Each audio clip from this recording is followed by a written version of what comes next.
Hello again, everybody, and welcome to another edition of Tailgate Talk here at sunjournal.com. I'm Justin Pelletier, joined as always by Mr. Randy Whitehouse here and Mr. Callie Oakes over here. And we are here to talk some more football. And after a very interesting opening week, guys, a lot of overtime games this weekend, at least for a normal opening weekend. A lot of overtime games, and I attended another game on Saturday that could have gone to overtime, but Lisbon and Oak Hill settled pretty much by penalties and missed conversions and things of that nature. So yeah, a lot of tight games, kind of indicative of what we can expect this year, I think. The only overtime I saw was fourth quarters that took overtime. It was way too long. I saw one of those too.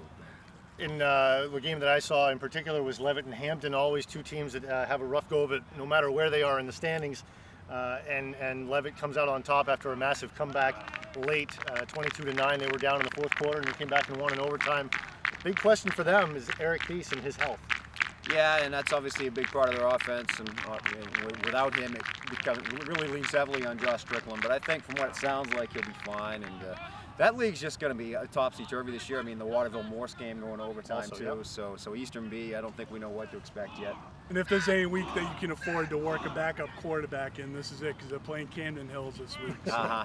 And you get the luxury of going to see that one, don't you? I like the mileage. That's a good point.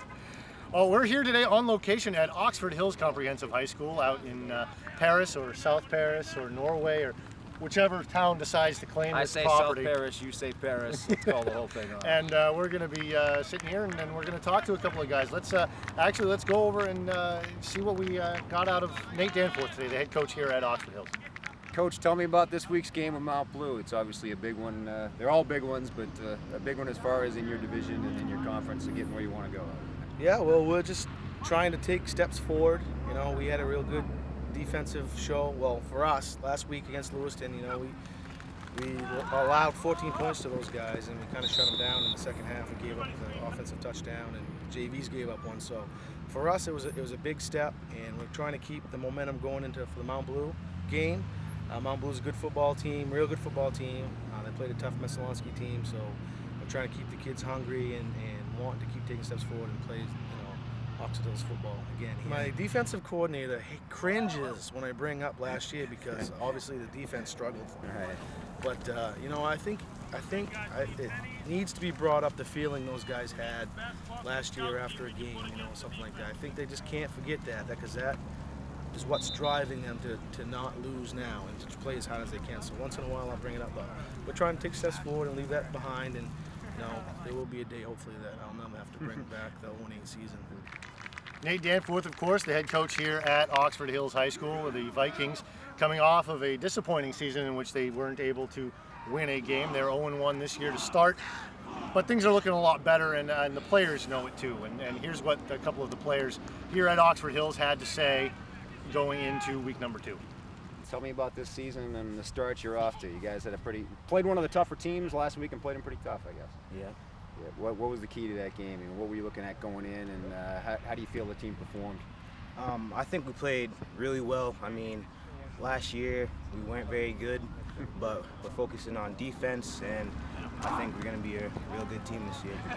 Now, you guys have changed a lot of things defensively. I mean, what is that to fit the personnel that you have? I mean, how's it been different? Well, I mean, we're not really doing anything different. We just got better plays. We all worked out this summer. We all trained together. I mean, we all just been trying to get better.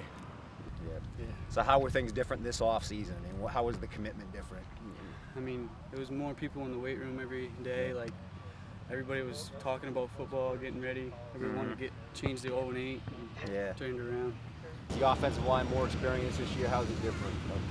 Bigger guys up front? Yeah, it's a lot bigger guys. Plus, it's the same group we've had since we were young. So it's a lot more team bonding than we've had in the past, and everybody wants it more this year. Is this a pretty big senior group? Is that kind of the theme this year? You got a group of guys who've been together for a while, and all the way since about 7th grade. Yeah. And we just realized it's our last year, and we want to give it our all. And we're back here again. Thank you very much to those players. And we've got an interesting week 2 coming up. Only 2 games that we cover here on Saturday, the bulk of them on Friday night. Let's start with Edward Little at Lawrence because, well, we have to start somewhere, and that's going to be kind of quick and a little bit painful, don't you think? In a word, ouch. Do you have anything to add? If they leave with as many healthy players as they entered with, they'll be good. Fair enough. Across the river, Lewiston goes up to Brewer. None of us are going to get to see that one, unfortunately. Our friends up in Bangor are going to help us out with that one. Lewiston coming off of a blanking of these Vikings here. What can we expect? Brewer obviously got shellacked by Lawrence last week.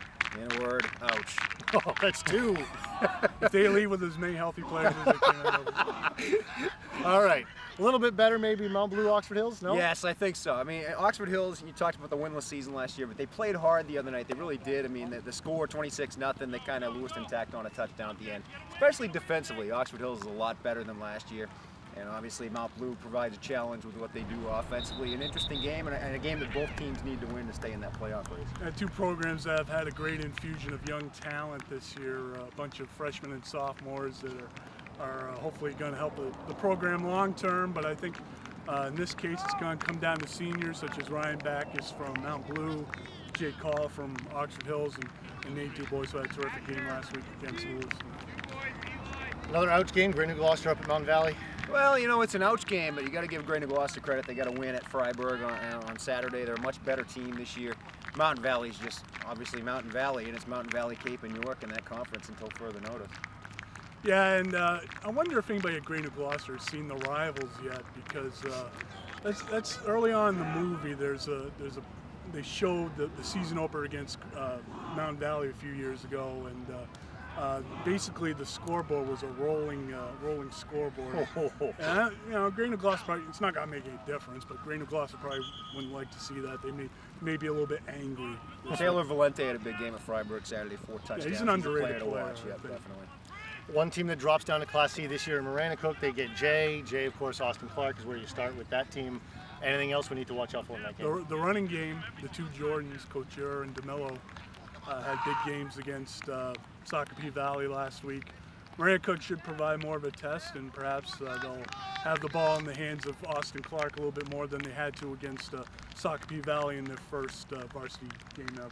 Maranacook, a big win, emotional win over Trape in the first night game at Ricky Gibson Memorial Field under the lights that Ricky was a part of putting up there. So Maranacook 1-0 for the first time in a long time. Madison at Livermore Falls, again, what are we kind of expecting out of this? Livermore Falls is matchup? just one of the teams to beat. I think Randy saw that game, and they proved that at Booth Bay. Madison better, a little deeper with the addition of Carrollback to the program this year. Took Winthrop to overtime, but I think Chandler White will run roughshod in that game along with the rest of the Indies backfield. The Indies looked like a well-oiled machine last week against Booth Bay, and Madison, you got to feel happy for them with the influx of the Carrollback kids there.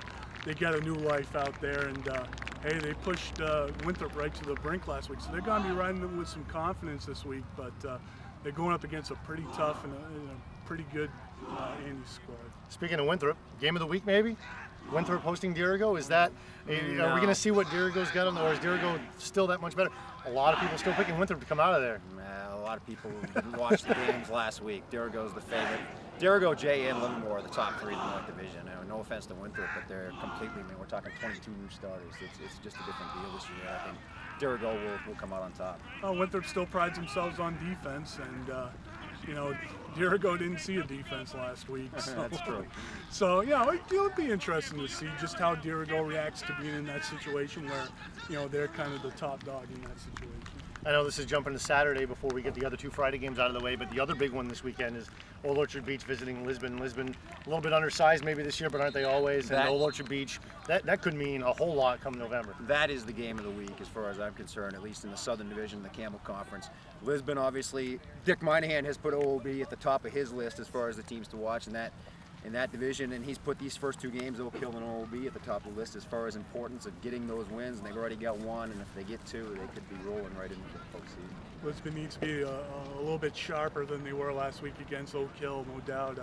Old Orchard can put the points up on the board, and Lisbon's going to have to find the end zone a little bit more this week than I think they did last week. The other two games we have on Friday night, Oak Hill at Yarmouth and Poland at Greeley. Oak Hill Yarmouth's an interesting matchup. Yarmouth considered one of the dark horse teams in Class C, and of course Oak Hill the same from dropping down from B to C. Gave Lisbon a good game, just has to cut down on the penalties a lot. A lot is to say, the least. And what was the other one? Greeley. Greeley versus Poland. That's interesting. Yeah, it's an interesting one. I think Poland, they may be able to pull one off there last week. Two teams that got shut out last week. So maybe the first team that scores will get some confidence now, put them over the top. And Something's got to give. Something's always got to give. Hey guys, thank you very much. Thank you all for watching. And remember, join us here every week for Tailgate Talk here at sunjournal.com.